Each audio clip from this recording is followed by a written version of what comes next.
Good afternoon, everyone. We have a couple of guests today. Run a show. Our ambassador to the United Nations, Linda Thomas Greenfield, is here, along with our special envoy for Sudan, Tom Perriello. Ambassador Thomas Greenfield is going to kick it off with some open remarks. They'll take a few questions about the conflict in Sudan, and then I will return for the remainder of the briefing. So, Ambassador. Thank you very much, and good afternoon, everyone. Let me just start by welcoming Special Envoy Tom Perriello back from Chad just last week, but also welcome him back to the State Department. Last week, Tom traveled to Adre refugee camp, right along the border of Sudan. It's a trip that I know quite well. I was at that same refugee camp just a few months ago in September. I also visited the camp 20 years ago. Hundreds of thousands of Sudanese refugees had fled for this camp in the months prior, 90% of them women and children. And among those refugees was a 6-month-old baby, born only days before the fighting broke out in Sudan. When I saw her, she was suffering from acute malnutrition. So small, so fragile, I thought she was a newborn. There's so much about her story that I don't know. How she arrived at the MSF hospital, whether she ever left the hospital. But I think about her today as the world nears a grim milestone, 1 year of horrific civil war in Sudan. How she was born as her country spiraled into conflict, how she was carried into Chad, her protectors walking miles and miles to reach a semblance of safety. How she spent those formative few months in a hospital too small and weak to even cry as doctors tried desperately to nurse her back to health. And how now she reaches her first birthday, having only known violence, hunger, and displacement. April 11th should be a historic occasion as we mark the 5-year anniversary of the revolution that toppled the Omar al-Bashir's regime, his 30-year reign. 5 years ago, you could practically taste the spirit of freedom, peace, and democracy in the air as women and young people took to the streets demanding change. And yet, that baby I met in September is not growing up in a free, peaceful, democratic Sudan. Instead, she's one of millions whose lives have been upended and forever altered by this war. Today, nearly 25 million Sudanese people live in dire need of humanitarian assistance and protection. 3/4 of them face acute food insecurity. Nearly 8 million have had to flee their homes in what has become the world's largest internal displacement crisis.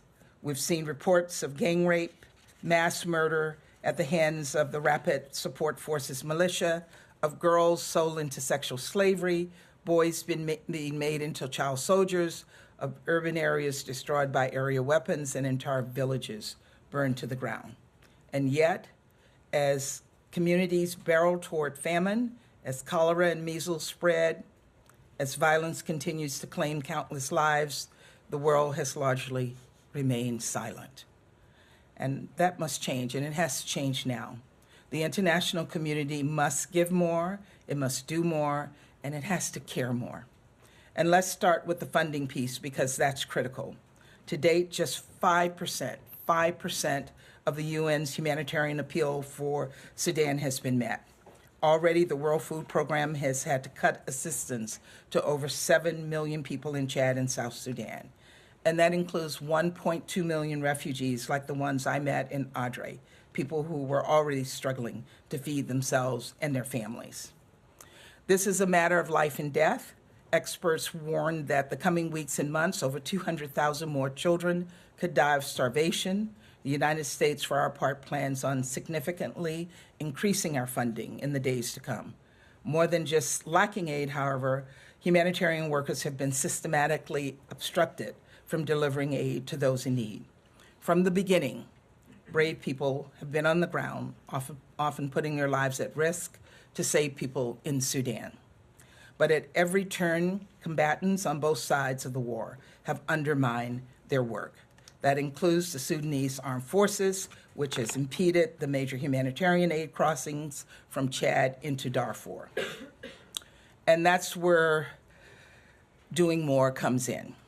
Should the SAF not reverse course immediately, the Security Council must intervene to ensure life-saving aid is delivered and distributed, including, if necessary, through a cross-border mechanism.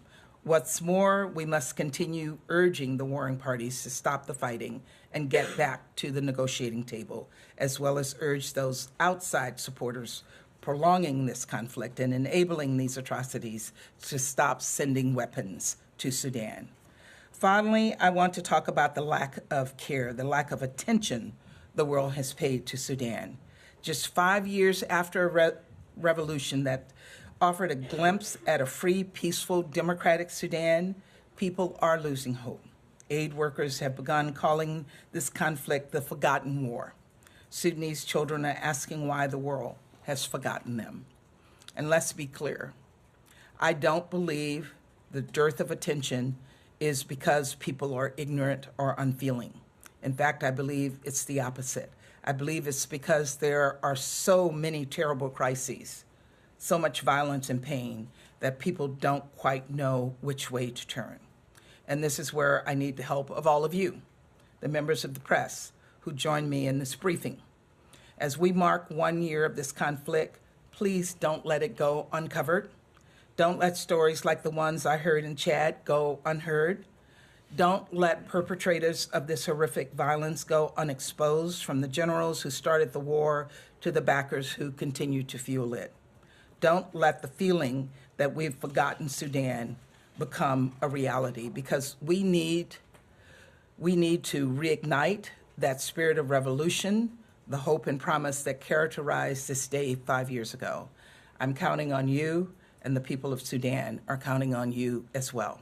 So thank you, and Special Envoy Perriello and I will now take a few questions. Matt, do you have anything? I don't really have any. Sean? Sure. Thanks, Ambassador and Special One. Could I ask you two things? Tom, you said before that you're hopeful with the end of Ramadan that the talks could resume. Do you think that that's on the cards now? Do you see an interest, a strategic decision by both sides to resume talks? And Ambassador, you mentioned a cross-border mechanism. I know you've spoken about that before. How close do you think we are to that becoming reality? Do you see that as realistically something that the Security Council, with the vetoes there, can push through? You want to go first? We do sense a great deal of urgency to resume talks, and in fact, talks are already ongoing in the sense that we're negotiating every day and trying to align key actors inside and outside with a plan that would end this war. We appreciate that Saudi Arabia is committed to hosting a new round of talks and that those will be inclusive talks. We hope that will be a date that we can be able to announce soon and build momentum coming out of the gatherings in Paris. And start to have a sense of when that date will be. But in the meantime, we are not waiting to continue to try to put pressure on the parties to come to the table. And we do think that there are some signs, while many, many signs point to the war getting even worse. In some ways, it's gotten so bad and it's starting to have such regional implications that it's also increased, I think, some of the diplomatic appetite to try to find an end to this war. And we're going to try to use every lever we have to build that into enough political momentum and political will to end this war. Look, on the cross-border concept, we know that it is a concept that can work. It worked in Syria. We hope we don't have to go there. We hope we don't have to push for a resolution to go there. And for that reason, we're engaging very actively with the SAF as well as the RSF as other parties on the ground to see how we can work with all of them to facilitate getting needed humanitarian assistance into these areas that is so desperately needed. But if we're not able to work with them, if we're not able to get their cooperation, then we have to find another way. We can't sit back and not look for other opportunities to to get humanitarian assistance to people who are in desperate need. Michelle Kelman, back. Hi, thanks for taking my question. You talked about other countries fueling the conflict. I wonder if you can name them. What are you telling them? Because I think some of them are U.S. partners. Yeah, and what more can the U.S. do to put pressure on the political players in terms of sanctions? With all of the countries who have been identified as possibly fueling this conflict, we have had direct conversations with every single one of them to press them to cease their support and fueling of this war. They've been named in the press.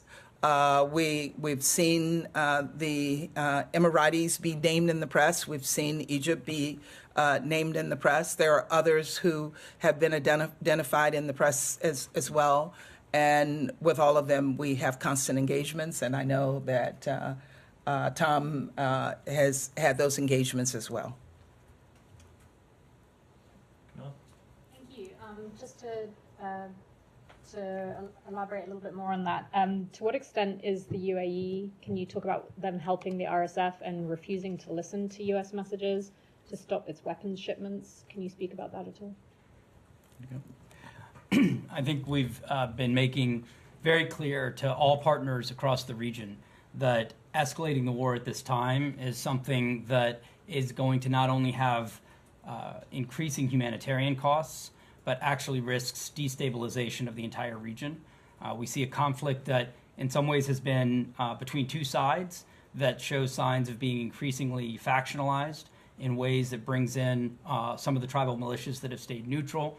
It affects the ability of some of the neighboring countries that have tried to be constructive and not get more involved to get pulled in. And right now is a time that every arms shipment, every bit fueling this conflict is something that pushes us closer to not only famine, but to a failed state. And the flip side is this is a situation in which everyone in the region can benefit from a peaceful and stable Sudan. The Sudanese people are extremely clear about what they want. They want to return to the constitutional transition begun with great courage just a few years ago. They want to see a unified professional military that is accountable to the people. They want to see not a return of extremists and former corrupt officials. And they want that full humanitarian access. And I think they're going to be looking across the region at who stood with the Sudanese people at this time of great crisis and who was pouring fuel on the fire. And those consequences for those that are making the situation worse need to increase. And I think we are seeing, particularly around this anniversary on the 15th, that finally some attention is being paid to this issue. And we need those actors to know that the world is watching. And we need that not to just be one day, but that people continue to cover the sheer scale of this tragedy, but also cover the inspiring stories. If you look at the emergency response rooms, you see young Sudanese who've created cash apps and local kitchens to completely disrupt the kind of barriers being set up by the belligerent actors to get food into some of the hardest hit areas. These are stories of courage and of innovation and ones that are literally a lifeline for many of the Sudanese left behind.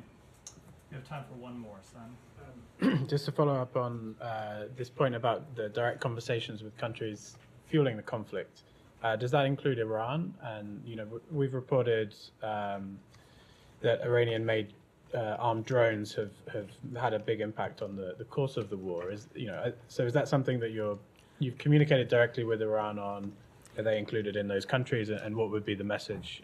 We've had numerous discussions with countries in the region, and in those discussions with countries in the region, we've encouraged them to encourage other countries like Iran not to engage. I won't get into what discussions we may or may not have had with Iran, but in our discussions with other countries in the region, we've also asked for their assistance in pressing each other as well as others to stop fueling this war.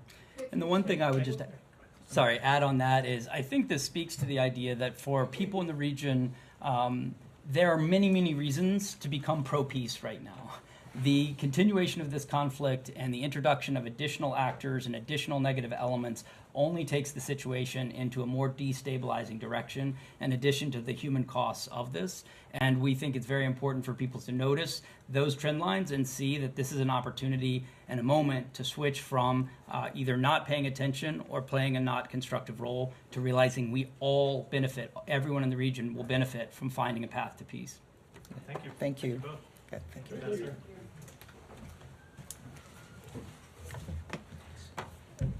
Okay. So before we get to questions, I have just a couple of opening comments about the situation in the Middle East. We continue to be concerned about the risk of escalation in the Middle East, something we have been working to mitigate and contain since the attacks of October 7th, and specifically about the threats made in recent days by Iran against the state of Israel and the Israeli people. You saw the president make clear yesterday that we stand in strong support of Israel's security against these threats. Secretary Blinken has been engaged in diplomacy over the past 24 hours through a series of calls to foreign counterparts, including Turkish Foreign Minister Hakan Fidan, Chinese Foreign Minister Wang Yi, and Saudi Foreign Minister Faisal bin Farhan to make clear that escalation is not in anyone's interest and that countries should urge Iran not to escalate. We have also engaged with European allies and partners over the past few days and urged them as well to send a clear message to Iran that escalation is not in Iran's interest, it's not in the region's interest, and it's not in the world's interest. Separately, the Secretary spoke yesterday to Israeli Defense Minister Yoav Gallant to reiterate our strong support for Israel against these threats. On that call, the Secretary also emphasized the importance of Israel meeting the commitments that Prime Minister Netanyahu made to President Biden last week to improve the delivery of humanitarian assistance into Gaza and to put in place enhanced deconfliction and coordination measures. Our teams, including our Special Envoy for Middle East Humanitarian Issues, David Satterfield, have been meeting with Israeli, UN, and private relief organizations this week to push forward on all of those fronts. And while we have seen progress, it is critical that that initial progress continue and that it be sustained. And that is the message we have been delivering consistently to the government of Israel. And with that, Matt. Right. Thanks, Matt. Just to, logistically, the calls that you just mentioned with the Turk, the Chinese, and the Saudi foreign ministers were all today? He talked to the Turkish foreign minister last night. He talked to Wang Yi this morning, and then early this morning, and then talked to the Saudi foreign minister later this morning. Okay. Are there others planned as well? I don't have any calls to announce, but we have been engaged in a series of contacts, not just at his level, but at other levels too, to talk to foreign counterparts to send this very clear message to Iran that they should not escalate this conflict. All right. I didn't want to raise this with the previous two speakers because obviously the Sudan situation is a situation in and of itself. But so much of what they said very powerfully about the conflict in Sudan could also, or does also, apply to what's happening in Gaza. And when they say, when the ambassador and special envoy talk about how every arms shipment leads us closer to famine and a failed state, do you not think that that same logic applies in Gaza?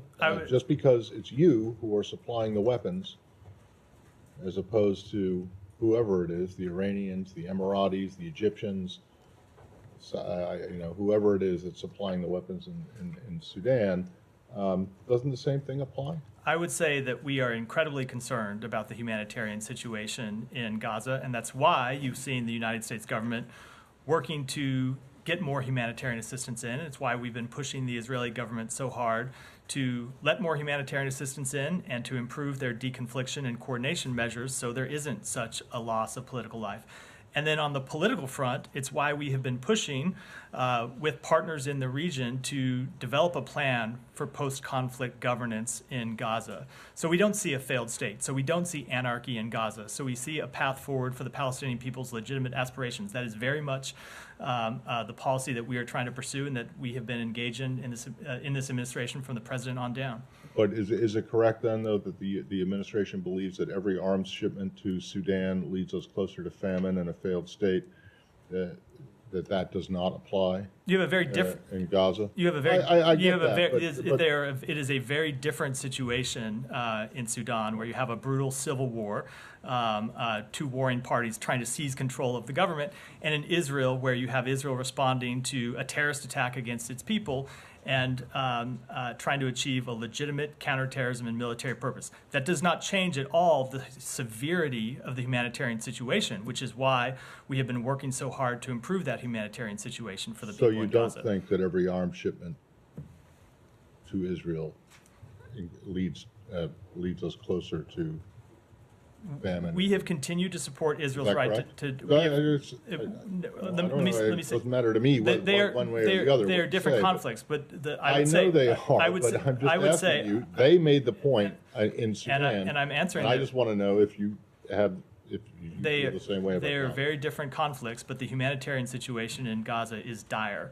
and that is why we are working so hard from the president on down to get more humanitarian assistance in, and it's why we were working to improve deconfliction and coordination, so we don't see such a high number of civilian casualties as we have seen over the past 6 months. Thank you.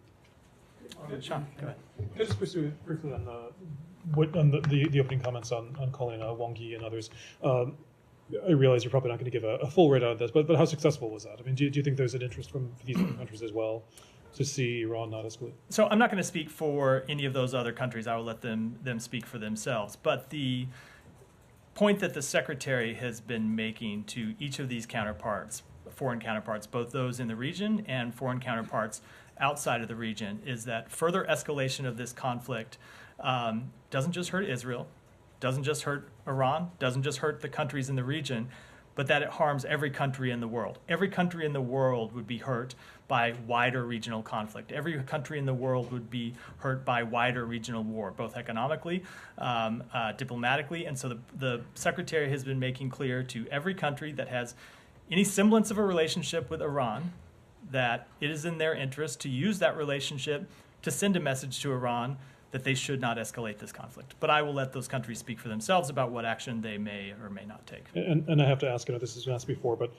Iran, of course, argues that a diplomatic facility was struck in Damascus. Has there been an assessment at this point from the United States whether this was indeed a strike at a diplomatic facility? We do not have a final determination. It's something we're still assessing. Do you think there will be an assessment at some point from the U.S. on that? I do, but it's something we're continuing to work through.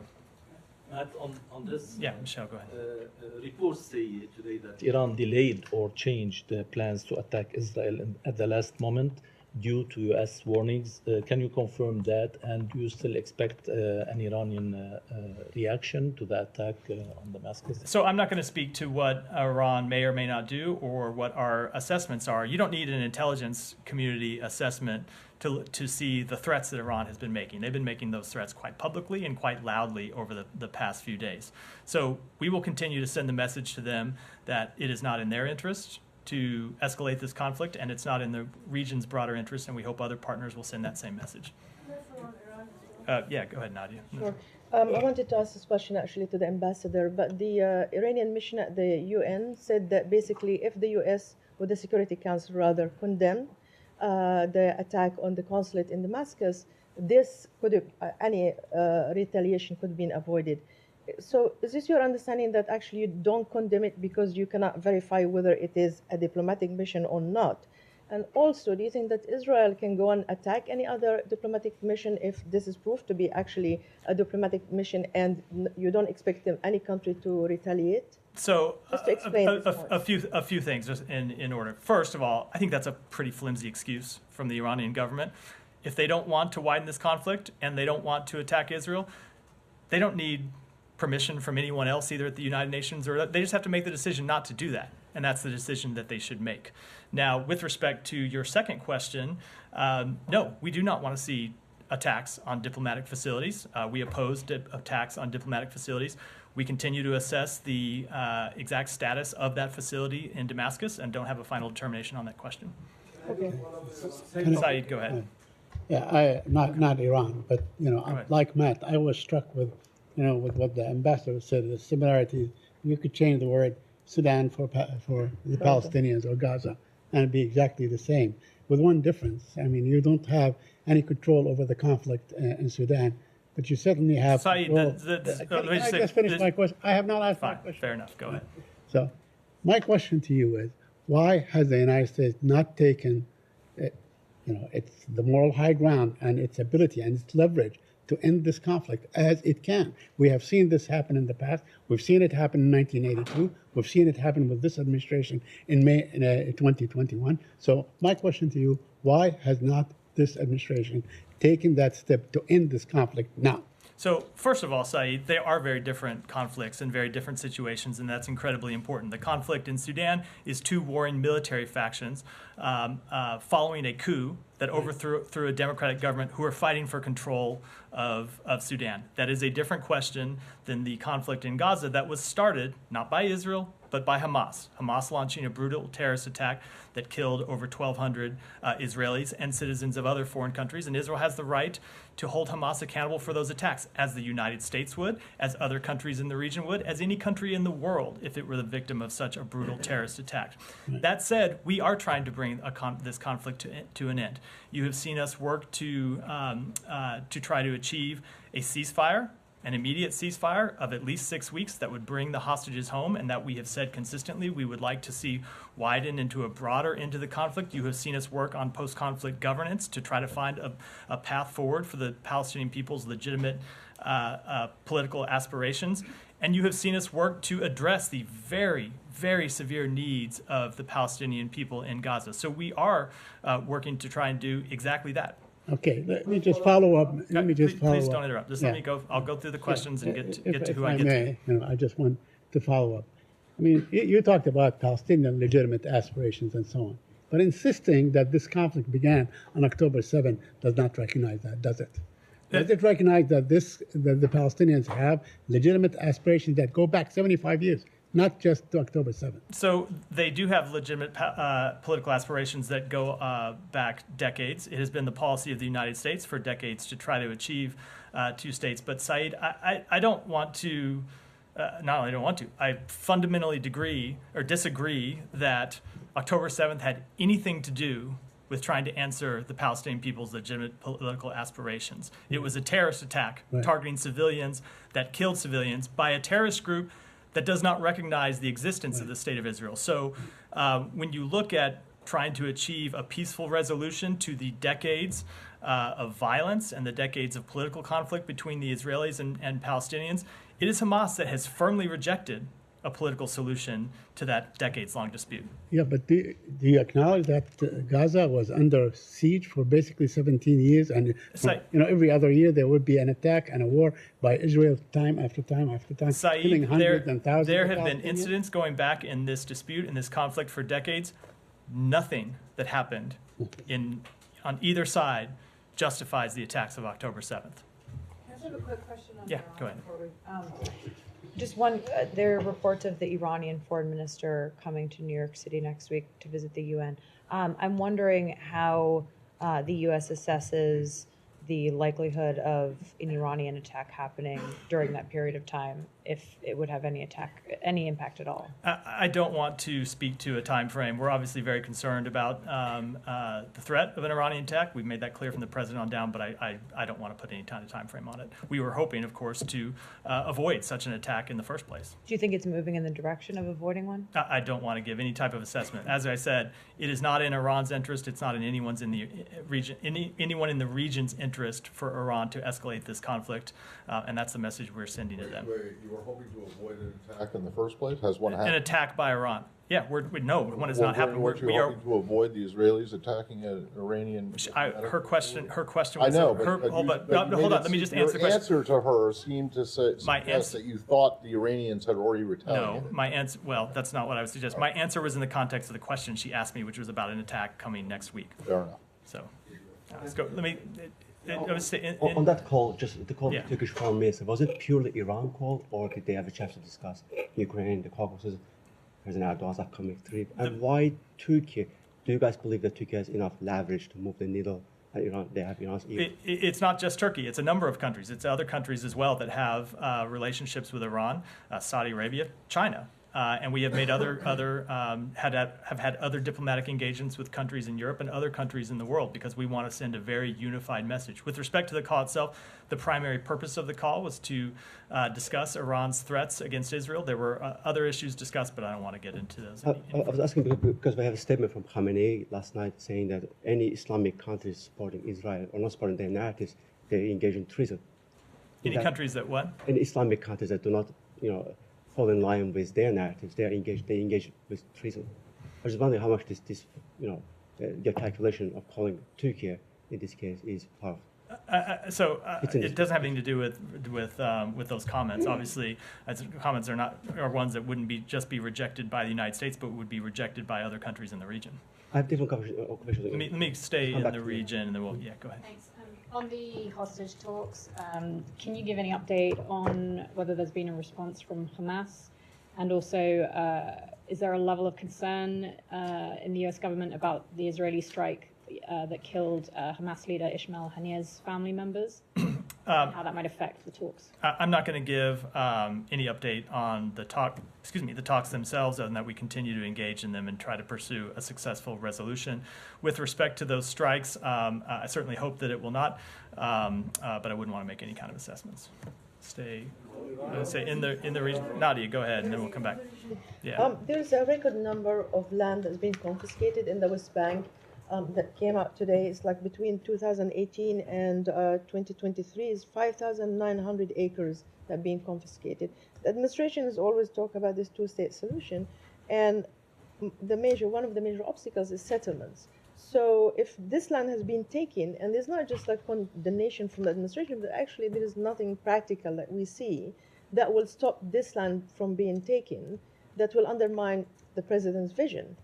So how can you go forward when actually there's no even base to have a state in the future? So two things. First, we have made consistently clear that we oppose further settlement activity in the West Bank. We think they are a barrier to peace. We think they are inconsistent with international humanitarian law. And I will just say, to put those actions in the larger context, there have been a number of things that the government of Israel has done over time that we have said are detrimental to Israel's long-term security. Obviously, settlements in the West Bank are one of them. There are other actions that it has taken in Gaza that we think are detrimental to Israel's long-term security. So what fundamentally it comes down to is we are working, as you know, with partners in the region to develop a path forward for Israel and the Palestinian people that we would present to them that would provide for post-conflict governance in Gaza, that would have a component to reconstruct Gaza, that would provide further assurances for Israel's security by its partners in the region, and there are other countries ready to step up. And so I'm making this a broader answer because all of this relates to that very question. It's not just about settlements. It's about what kind of future the Israeli people see for them in the region. And ultimately, and we're not there yet because we've not finished this plan and we've not presented it to the people of Israel and the government of Israel, but ultimately, this is a choice that Israel's going to have to make. Okay, just very quickly. The ambassador made a passionate appeal to us, the press corps, to cover Sudan, not to forget civilians, rightly so. But we haven't heard from any senior officials the same appeal about Palestinian civilians in Gaza. Number one, we have many journalists who have been killed, including our colleagues. We don't hear any, apart from condemnation, nothing's been done to protect them. And second, why can't the United States allow independent journalists to go to Gaza, since you don't have anybody on the ground, so they will have access and tell us what's happening there? So a few things. First of all, the reason you heard the ambassador make that appeal with respect to Sudan, and this is not for me to play editor or a segment producer, but is that we don't see as much coverage about atrocities in Sudan. We don't see as much coverage about the plight of the Sudanese people. We do see a lot of coverage of the Palestinians in Gaza, appropriately so. But I think her point was that we would welcome seeing coverage of this very difficult conflict that we are trying to resolve in Sudan. When it comes to journalists in Gaza, we have made clear on a number of occasions that we want to see journalists protected, and the coordination and deconfliction measures that we have been pushing the government of Israel on so hard, that the president pushed the government of Israel on in his call on Friday, would ultimately help with journalism and make it safer for journalists to operate inside Gaza. And I will just make it very clear that we have pressed the government of Israel directly to allow journalists to go into Gaza. It's not something that we control, but we have made clear that we all benefit from seeing what's happening on the ground, that we know what's happening there, not because we have U.S. Officials there, and many other countries don't have officials there, but because they're journalists who are putting their lives on the line to bring us those stories. And we've made clear to the government of Israel that we think they ought to let more journalists in. Yeah, go ahead, and then I'll come to you, and then we'll start taking other ones. I'm going to come to you, Janie, but I doubt it's an Israel question, so that's why I'm moving around the room first. You may surprise me, so I'll just go ahead. Thank you, Matt. America has a number of allies. What message do they receive when America harangues one of its closest allies, Israel, and their democratically elected leader, Benjamin Netanyahu, in a follow-up? I think the message they should see is that we want Israel to live up to its values, that we want to see Israel live up to the same standards that we expect every country in the world, including ourselves, to live up to. Thank you. Benjamin Netanyahu is the longest-serving prime minister in Israel's history. Clearly, the majority of Israelis agree with his policies, since the majority of voters keep re-electing him. How does this mesh with what President Biden seems to be calling for, which is essentially a rejection of Israeli democracy? So first, I think that is a vast conflation of two very different things. So it is up to the Israeli people to choose their leaders.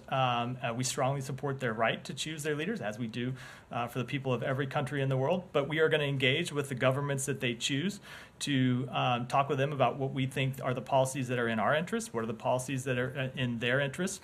And you have heard the president himself spoke to this in the week right after October 7th, when he made the point, these aren't the exact words, but it's the general gist, that sometimes in the aftermath of a horrific event, your vision can be clouded and you can make mistakes, and we're there to offer them our very best advice as a country that's made mistakes in the aftermath of horrific events, and to try to keep them from making some of those same mistakes. Well, it seems like there's an attempt to demonize the current Israeli government, their efforts to support the overthrow of the Israeli government with a lot of protests. So that is not what you've seen from this administration. We've traveled to Israel. Secretary's been there 8 times, I believe, since October 7th, meeting with Prime Minister Netanyahu. The president has been there. He talks to Prime Minister Netanyahu all the time. The secretary just talked to the defense minister yesterday.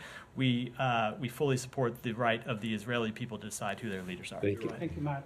As Secretary Blinken spoke with the regional leaders about sending a message to Iran, were there any connections with the Iraqi leaders to send any message to Iran? I don't have any engagements to read out today. Okay, and have you received any signals from the Iranian government that they're taking these messages into their consideration? I'm just not going to speak for the Iranian government at all. And in the past few times, the Iranian used it to baseless justification to attack the Erbil and also Khorasan region in a response to the threats from Israel. Is there something that you concern maybe Iran this time use the same justification and to attack the U.S. allies and U.S. friends in the region in the retaliation for that attack? So 2 things. We have made clear to them that they shouldn't escalate this conflict in any way with respect to Israel, with respect to others in the region, with respect to U.S. forces. One of the first messages we sent to them when the Iranians were making these baseless claims that the U.S. was involved in the strike in Damascus is that is not true. We weren't involved. We didn't know about it. And you should not use this as a pretext to strike U.S. forces in the region, including in Iraq, as we have seen their proxy groups do over the past few months and the past few years. And last thing, have you granted visa for the Iranian foreign minister to attend we never speak to visa records. They're confidential by law, and so I can't speak to visa records from here. But has long been the case, we take our obligations as the host of the United Nations very seriously. So when he shows up in New York, you just assume that that's confirmation that he got a visa? Well, you can't travel here without one, so I can't speak to it, but you can't travel here without one. But I would note that Iranian foreign ministers have traveled to New York under administrations of both parties, including the last one. Yes, no, I'm not suggesting that there's anything inappropriate or untoward about it. It's just that, it's ridiculous. The guy shows up in New York. If he shows up in New York, it's pretty damn clear that he got a visa. I would welcome your advocacy to the United States Congress to change the law and allow me to speak more about any number of things from here, not just visa records. Janie, go ahead. Thank you. I didn't surprise you today, but I had to ask. I had to ask Ambassador Greenfield, and I hope you can answer this. All right. I'll do my best. Okay, I'm ready. Ambassador Greenfield will be visit South Korea this weekend. What agenda will she discuss with South Korea? Also, she will visit to Panmunjom this time. So I said I'd do my best. I'm afraid I'm going to disappoint you. I am not in a position to preview her trips. She does have a press office in New York, and I would urge you to send the inquiry. That's why you Go didn't ahead. give me any chance to ask her. She had a limited time. Sorry, Okay, I would have loved her to stay longer. The more questions she takes, the fewer I have to. All right. Not that I don't enjoy our lengthy engagements. All right, second question, quick. The United Nations Security Council's expert panel on sanctions against North Korea was disconnected. Will the U.S. submit a report together with the other countries? And do you expect to discuss with South Korea or Japan about the continuation of this report? So, as I've said in the past from this podium, we are incredibly disappointed that Russia chose to block that panel from going forward. And I don't have any specific actions to preview today, but we are engaged with our allies and partners in other ways to continue to monitor North Korea's nuclear aspirations. Have you any discussion when the Prime Minister Kishida was here? Do you have any chance to discuss? I would defer to the White House to speak to those engagements. Go ahead. Thank And if I can ask you about your new diversity and inclusion chief, Zakia Carr-Johnson. She drew new criticism for past comments. In a 2019 piece, she claimed America's organizations and institutions were, quote, riddled with racism, patriarchy, and exclusion, that they refused to reconcile with the colonizing past, and called them a, quote, failed historic model. Do you find those comments problematic? So I would say that, first of all, our new Chief Diversity and Inclusion Officer, Zakia Carr-Johnson, is one of the most qualified experts in this field. She has 20 years of experience working to expand diversity, and it's something that we see as important here at the State Department, that the Secretary has put a premium on, because he believes that when our workforce looks like America and reflects the full diversity of America, our workforce is stronger, and our ability to protect America's national security is improved and enhanced. And that's why he selected her to do this incredibly important job. Second of all, with respect to her quote, I have seen that people have used excerpts, have not used the full context of it, but I would say a lot of this criticism seems to be from individuals. I saw former officials tweeting about this. Secretary Pompeo took the hardest. Certain former officials who don't seem to, for whatever reason, to support our work to expand diversity inside the State Department. And that's just where we have an honest disagreement, where we think that's work that we ought to do, and we ought to hire experts who have experience in doing that, and that's what we're going to continue to do. And I think we're just going to have to disagree with some of those critics. Can I just lastly read you? Secretary Pompeo obviously worked here in the building, said, quote, the State Department should be staffed by individuals who love America and believe in our core principles, not ideologues who think that America represents a failed historic model. Well, apparently he believes there are different ways to love America, because one of the ways we believe you can best love America is to love its full diversity and build a workforce that reflects that full diversity. Thank you. Come to you next. Alex, sorry. Okay, thank you much. Sorry. I should not mumble my... No, that's not much. Especially Ukraine, if I may. Going back to last night's strikes, which Ukraine believes that was designed to maximize attacks on infrastructure. What was your reaction, and what is your take of the state of play on the battlefield? And do you still believe that Ukraine doesn't have a right to retaliate? So we have seen Russia, unfortunately, continue to attack Ukraine's energy infrastructure. That's something they've done not just overnight, but over the past couple of years. And I would say for us, it comes back to the need for Congress to fully fund, fully pass the president's supplemental request. And it goes directly to this question you asked me about the situation on the battlefield, where we have seen Ukrainian armed forces having to ration artillery shells, having to ration ammunition, and of course that has an effect on their ability to fight the war and an effect on their ability to repel Russian troops, and it's why it is so urgent for Congress to act. But is there any active restrictions on Ukraine imposed from the U.S., by the U.S., to prevent them from retaliating this obvious step to take it back to Russia. So two things. We have made clear that we do not encourage strikes outside of Ukraine, and we do not enable those strikes with U.S. provided weapons, and that we don't want to see U.S. provided weapons used for strikes outside Ukraine. Ultimately, when it comes to deciding how to prosecute this war, those are Ukrainian decisions, but we do not encourage or enable such strikes. I have one more, if I may, on Georgia. So what is there anything you have learned during the past couple of days, since Georgia government moved forward and submitted the Russian law? Just curious, like, what do you made it clear that this is taking Georgia away from European path.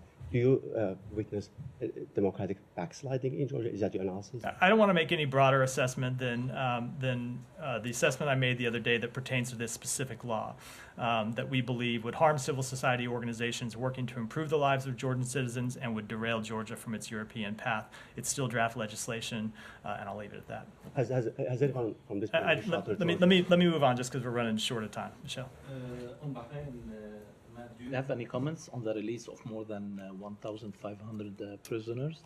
We did see that step by the government of Bahrain. We welcome very much the decision by the King to pardon over 1,500 prisoners, along with the government's announcement April 9th that they will work to help the recently released find employment. Thank you. Yeah. Oh, Sean, I'm sorry. Go ahead, and I'll come back. This time I promise I'll come back. In meeting alongside President Biden with President Kishida, did the pending deal between U.S. Steel and Nippon Steel come up? I will let the White House speak to those comments. In fact, I believe the president addressed them yesterday, or speak to that question, I should say. And on Wednesday, President Xi held a meeting with President Taiwan Ma, who supports closer ties with China. Does the department have any reaction to this meeting? No, I do not. Sean. Two things. One, going back to Ukraine, the Swiss have announced a conference on Ukraine. This is in light of Zelensky's visit in Davos and the peace formula he has. Russia has had some strong words about it, saying that it's part of the Biden re-election campaign, I think, and that the U.S. is behind it. Does the U.S. have any comment on this, on whether the U.S. will participate, whether it sees utility in the conference? So I don't speak to campaign matters, but that doesn't show a lot of confidence in the Swiss government's ability to conduct their own foreign policy matters. I would say, obviously, that is an absurd allegation by the Russian government. I can't preview. I believe that conference is still several weeks away. I can't preview what the U.S. participation would be. But we have supported Ukraine's diplomatic efforts. We have supported Ukraine's peace formula. We have supported President Zelensky making his case to other countries in the world, and we will that will continue to be our policy. But we have seen consistently that Russia has not been willing to engage in real diplomacy about a path forward for Ukraine. Ukraine has made clear that at the right time they would welcome that, and they have not had a willing partner in Russia. And just briefly, I mean, do you, generally speaking, think it's useful for the Swiss to hold this? You're supportive, regardless of the participation of? Look, our policy on this has always been nothing about Ukraine without Ukraine. If this is a diplomatic meeting that the Ukrainian government supports and wants to engage in, we certainly support their right to do so. I don't have any further comment on the conference itself or how it's going to shape up. Sure. Just one completely separate issue briefly. Mali, I don't know if you've followed the latest developments there. Ban on activities of political parties and then ban on media coverage of political parties. Anything to say about that? We are deeply concerned about the Malian transition government's decree suspending all political activities until further notice. Freedom of expression and freedom of association are critical to an open society. The transition government has already made a decision not to hold an election in February 2024 to return to a civilian-led democratic government, despite the commitment that it made publicly in 2022 to do so. We call on Mali's transition government to honor its commitments to its citizens and hold free and fair elections. In Mali and elsewhere, democracy remains the best foundation for stability and prosperity. Simon. I want to ask about another conflict which is often getting forgotten, which is in Myanmar, Myanmar or Burma. The rebel alliance of rebel forces have taken the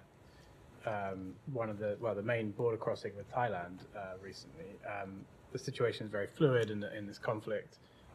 Wondering, this is right up against obviously a U.S. ally. Are you having any? Is there any diplomacy going on from the U.S. with Thailand about how they should be dealing with this? You've got refugees coming across the border. the junta forces reportedly trying to sort of use Thailand as a, taking flights into Thailand to try to sort of push back the rebels in this case. So, wondering if the U.S. has any new sort of actions that you've been taking as this has been developing. So we have been incredibly concerned about potential spillover of this conflict. It's something that we have been focused on. With respect to any engagements with Thailand, let me take that back and get you an answer. I don't have anything to read out. Go ahead. Due to situation in Gaza, there is too much hate spreading all around the world, even here in U.S. as well. Is it a concern? It's absolutely a concern. You've heard the secretary speak to this on a number of occasions, including in Israel, when he said that the worst thing that can happen is people dehumanizing each other, and that once you see people on either side of this conflict dehumanizing each other, it gives license, not legit actual license, but they give themselves license to do any sorts of things that we would oppose and that are not in anyone's interest. So it's absolutely one of our concerns. We have unfortunately seen a rise in anti-Semitism. We have seen a rise in anti-Muslim sentiment, and the president has spoken to this. It's something we've been incredibly concerned about, both here at home and around the world. There are many religious scholars and others trying to portray this situation as a war between Muslims and Jews, while many others believe it is just a territorial conflict. What is your position on this, and what would you going to say to those spreading hate in our communities? So I don't want to see, we would obviously don't want to see anyone spreading hate in any form. And I would just say that we are trying to bring an end to this conflict as soon as possible and find a durable solution to this conflict, because it is in the interests of Muslims and Jews and Christians, Israelis, other countries in the region alike. It is in the interest of all parties to see this conflict end, and that's what we're trying to So one last question, if I may. Sir, you always talk about two-state solution, but whatever is happening right now, it seems impossible. So is United States partners and mediators trying to explore other options to bring peace in that region? So I spoke to this a little bit in response to an earlier question. We think ultimately that is the path forward, and I know it's incredibly difficult and it looks incredibly bleak. But it is our assessment that at the end of this conflict, it is going to end, that if there is not a path forward, Israel is going to be back with the same security risks it has had since before October 7th. It is going to be in the same position with respect to a lack of relationships with all of its neighbors. And it is in Israel's broader security interests to find a path forward for reconciliation with the Palestinian people, as difficult as that seems. And so that's why we're going to continue to pursue it. Go ahead. Thank you very much, Matt. Just three questions. One is, come on, it's my sixth briefing. Three questions is not too bad. Just go ahead. So with regard to Iran, please correct me if I'm wrong, that this administration has basically made Iran more stronger in these past few years, till now, this threat thing that has started. But can you confirm whether Pakistan and Iran, you have information that Iran is supporting the ISIS in Pakistan right now, these recent terrorist activities? Do you have any information that it's the Irani regime that is doing this or no? So I would obviously disagree with your characterization. I'm not going to get into a long rebuttal about something we've spoken to a number of times, but no, I do not have information to suggest that. My second question is about ex-Prime Minister of Pakistan, Shahid Khaqan Abbasi, who was Prime Minister from this ruling party, where Shehbaz Sharif is Prime Minister. He said himself just last week that this current regime has stolen the mandate. Basically, Shehbaz Sharif should not be a Prime Minister of Pakistan. Do you agree with him or that? Ultimately, as you've heard me say once or twice from this podium, decisions about the Pakistani government are for the Pakistani people to make. Just last one. A few days ago, U.S. officials from Islamabad embassy went to meet this gentleman named Zahir Jafar, who was convicted on murdering his wife. He's a U.S. citizen. He's on a death row now. The U.S. official went to a Diyala jail to meet him. Just a few blocks down, there was Imran Khan in jail as well. Thousands of Pakistani Americans have asked to go and meet him as well. Why is the U.S. not going to meet the guy in jail? I would defer to our embassy in Pakistan to answer that question. Go ahead, Shannon. I'll come to you next, Ryan. Thanks, Matt. On the State Department's latest travel alert for the U.S. Embassy in Israel, it details how American personnel have now been limited from traveling within the country. It says it's been done out of a, quote, abundance of caution. Just wondering if you can say definitively whether this is linked to the threat to Iran. So obviously we have seen Iran making public threats against Israel in the past few days.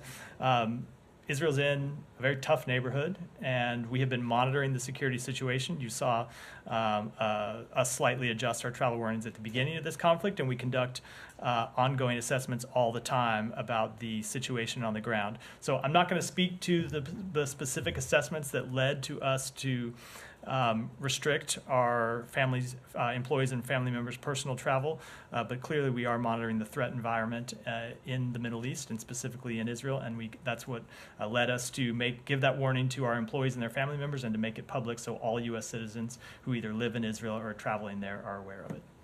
Right. Thanks, Matt. President Biden said this week that the U.S. is considering Australia's request that it drop its extradition attempt against Julian Assange and instead allow him to go back to Australia. Normally when we ask about Assange, refer you to the Department of Justice, but now that the president has said that there are diplomatic talks going on, that seems like it would be squarely in the State Department. So is the State Department involved in these conversations with Australia? What can you tell us about these talks? That is a good way to try to get me to violate that rule about not commenting on extradition matters, but I'm going to refrain from doing so. I don't have any comment. I would refer to the Justice Department for comment on this. Does it broadly raise concerns for you about free speech and free press issues? You often will see dictators say, why is the U.S. lecturing us about press freedoms when they're trying to extradite a foreign citizen to their own maximum security prison? So I will let the Justice Department largely speak to this issue, but as you've heard me say here before, one of the crimes that Julian Assange is charged with is helping Chelsea Manning hack into government systems, not receiving classified information, but helping her actually break into government systems to retrieve classified information, which, as far as I'm aware, has never been considered a legitimate journalistic practice and is not the kind of practice that journalistic organizations typically engage in. Well, technically, he offered to help her cloak her identity so that she wouldn't be discovered. We as journalists do that all the time with sources talking on Signal and other devices to try to make sure that sources are protected. Is that considered helping? So I am now a little bit, but probably further than I ought to go about facts that still are contained, or alleged facts that are contained in a pending indictment. Go ahead. Thank you so much. 2 questions. Saudi Arabia joined Pakistan in addressing Jammu and Kashmir dispute while engaging with India through dialogue. Will United States encourage any mediation from Saudi Arabia between Pakistan and India?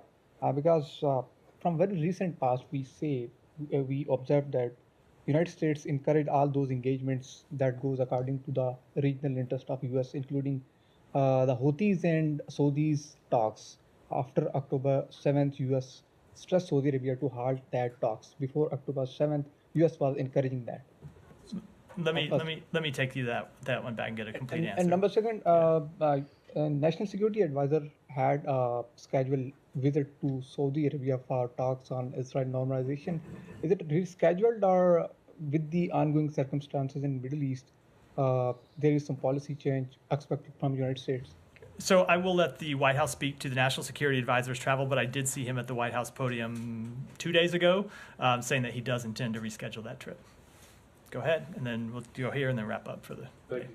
What is the State Department's position regarding Israel possibly conducting an offensive attack on Iran or Iranian interest? As Netanyahu today said, they're ready for defensive or offensive attacks. Wouldn't an offensive attack be part of that escalation that you say that we're trying to prevent? So I'm not going to speak to hypotheticals other than to say we don't want to see this conflict escalated in any way.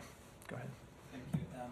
The Spain's Prime Minister, Pedro Sánchez, has said that he will recognize the state of Palestine before this summer and that he wants other European countries to join him. Do you have any Any comment on that? Every country has to make its own decision with respect to when and where it recognizes entities in this regard. I will say on behalf of the United States, we have always believed, we have always strongly supported the creation of an independent Palestinian state, but we believe that that's something that is best achieved through dialogue and negotiation between the two parties as well as other countries in the region, and that's something we're actively pursuing. With that, And do you have one more? Yeah, go ahead. Yeah, also Mexico asked today to suspend Ecuador's membership of the United States after the raid on the Mexican embassy. Do you have any answer? I don't have anything other than what we said previously, which is we have asked Ecuador to work with Mexico to find a resolution to this dispute.